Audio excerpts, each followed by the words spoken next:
Diretora, agora? Não entra só daqui da meia hora? Tá. Pode começar, tá bom. Gravando! Já? Tá gravando? Bom dia. Não. Boa tarde. Boa tarde.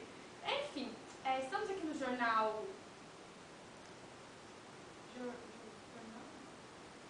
Jornal da Ciência. Ah, gente, filho. Isso falta.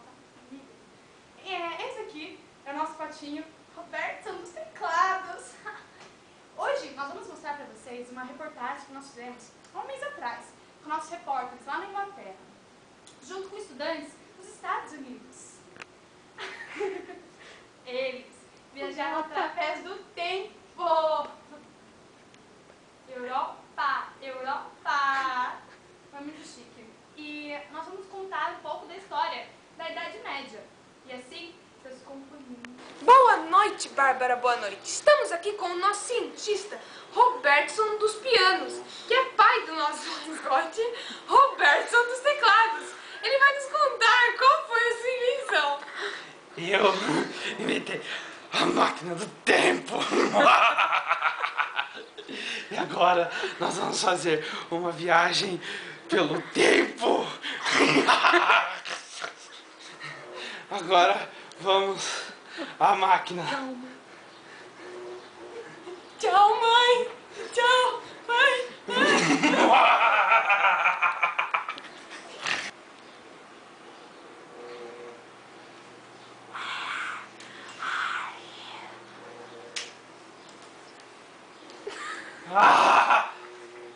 Funcionou!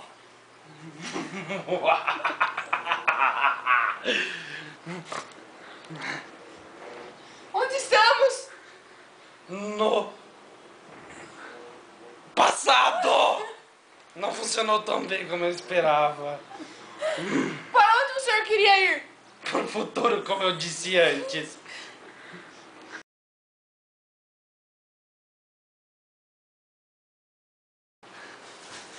Oh, meu Deus! Estamos no século V! Os bárbaros estão invadindo!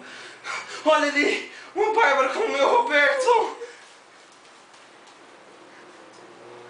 Ao invadir a Europa no século V, os bárbaros destruíram a maioria das bibliotecas. Poucas escaparam. As que sobreviveram geralmente estavam instaladas nos mosteiros. As bibliotecas dos mosteiros não eram muito grandes. Dificilmente possuíam mais de uma centena de volumes.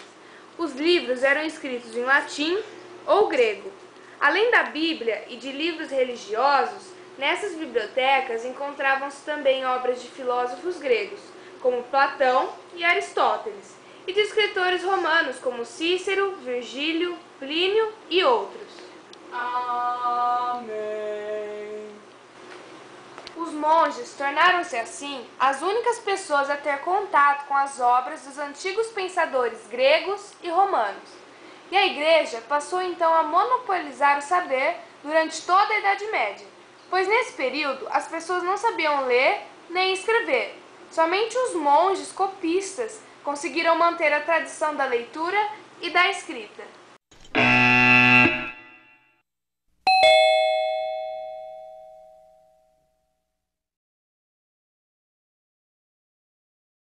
A arte pré-românica não designa um estilo em particular, mas antes um período da arte ocidental, que se inicia formalmente com a dinastia merovingia, mas que pode retroceder já ao momento da queda do Império Romano do Ocidente, com as migrações dos povos germânicos para a Europa. De um modo geral, este período situa-se na passagem da Antiguidade Clássica tardia para o Românico, pautando por uma absorção de diversas influências que resultam nas fusões inovadoras entre elementos clássicos do Mediterrâneo, cristãos e germânicos. Não se resume, por isso, a uma região específica, alastra-se por toda a Europa ao longo de um longo período temporal, destacando-se alguns estilos artísticos próprios.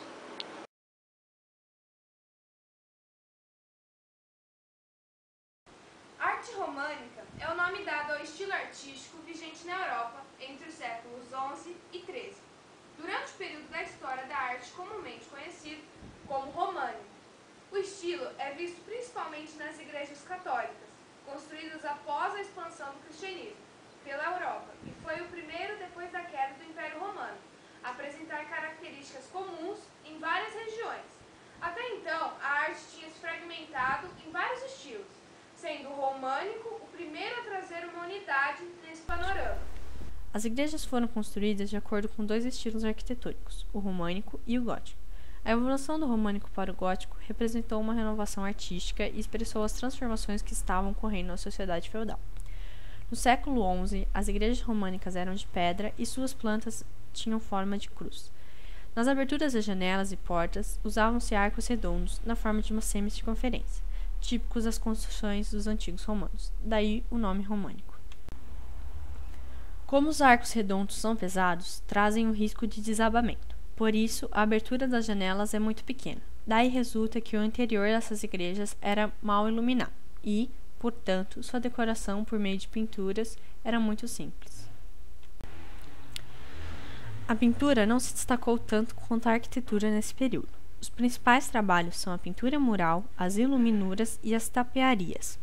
Em um período em que grande maioria da população era analfabeta, a pintura era uma forma de transmitir os ensinamentos do cristianismo.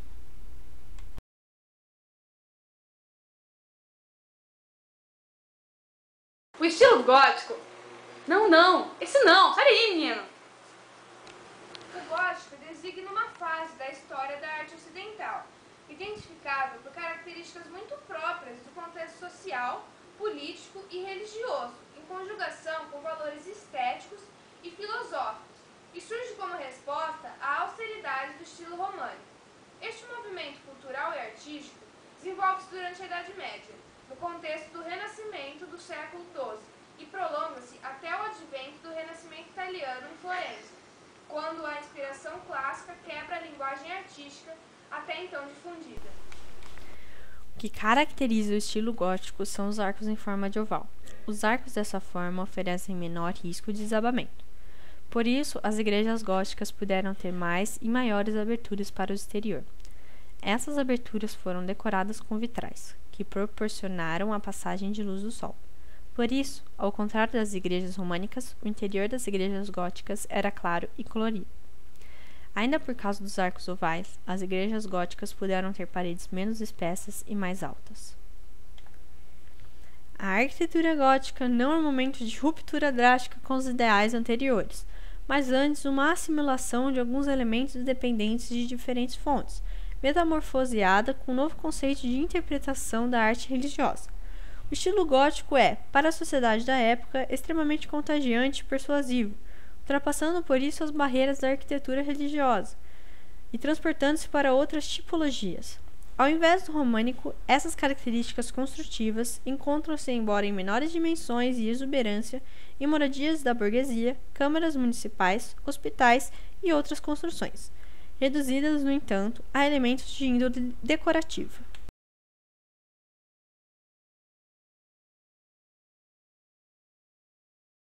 Quando se evoca a expressão arte islâmica, frequentemente julga-se estar perante uma arte desprovida de representações figuradas, constituída unicamente por motivos geométricos e arabescos. No entanto, existem numerosas representações de figuras animais e humanas na arte islâmica, que surgem sobretudo em contextos não religiosos. A arte islâmica abrange a literatura, a música, a dança, o teatro e as artes visuais de uma vasta população do Oriente Médio, que adotou o islamismo a partir do século VII. Em sentido estrito, a arte dos povos islâmicos inclui apenas as manifestações diretamente surgidas da prática religiosa. É comum, no entanto, que o termo abarque todos os gêneros da arte produzida pelos povos muçulmanos, associada ou não à religião. A arte islâmica surgiu no Extremo Oriente com a cultura islâmica e espalhou-se por toda a Europa, influenciando outras artes que surgiram posteriormente no Ocidente, como a românica, que por sua vez influenciou a gótica. A arquitetura islâmica se expressa através da construção de mesquitas, madraças, escolas religiosas, locais de retiro espiritual e túmulos. As técnicas variam de acordo com as etapas históricas e os territórios onde se desenvolve.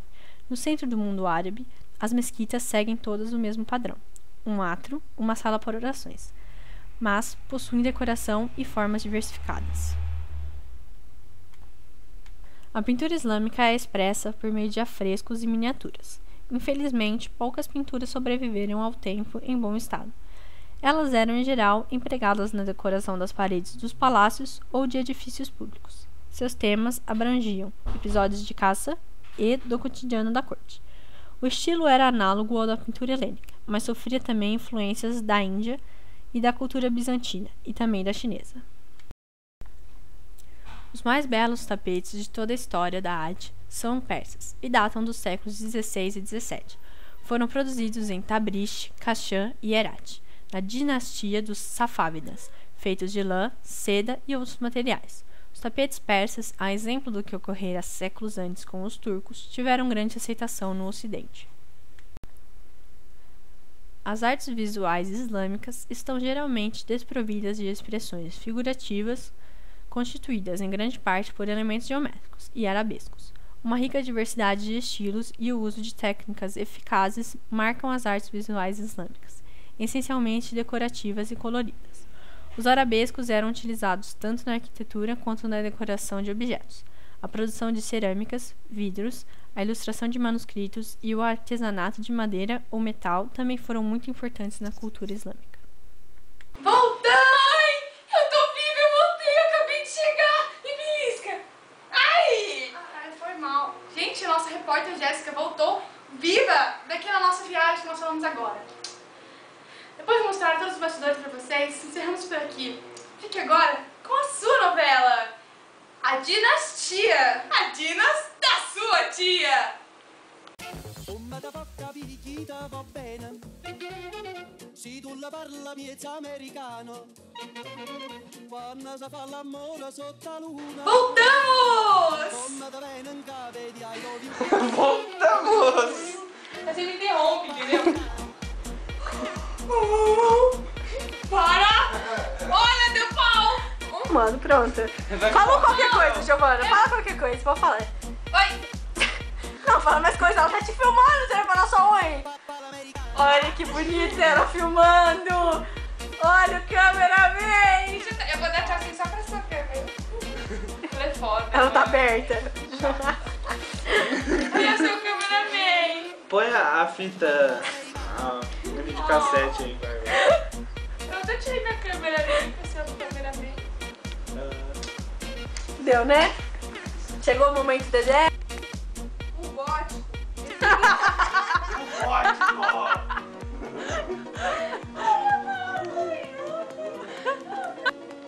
Boa noite, Bárbara. Estamos aqui com o nosso cientista.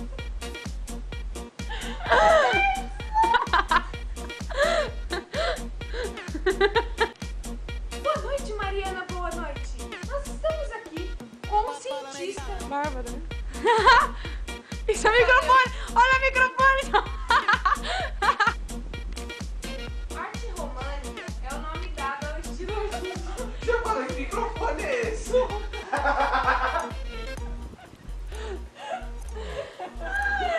Que microfone é esse? Tem uma telinha.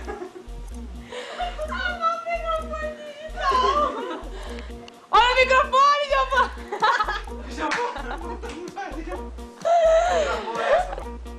Quando você evoca O controle.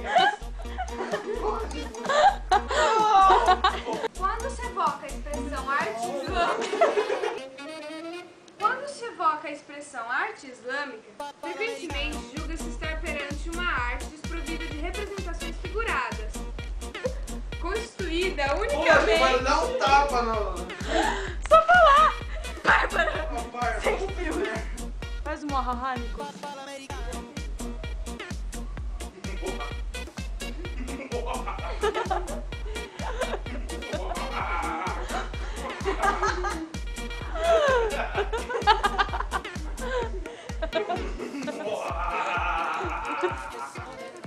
Ai, foi créditos isso. É o finalzinho, saca?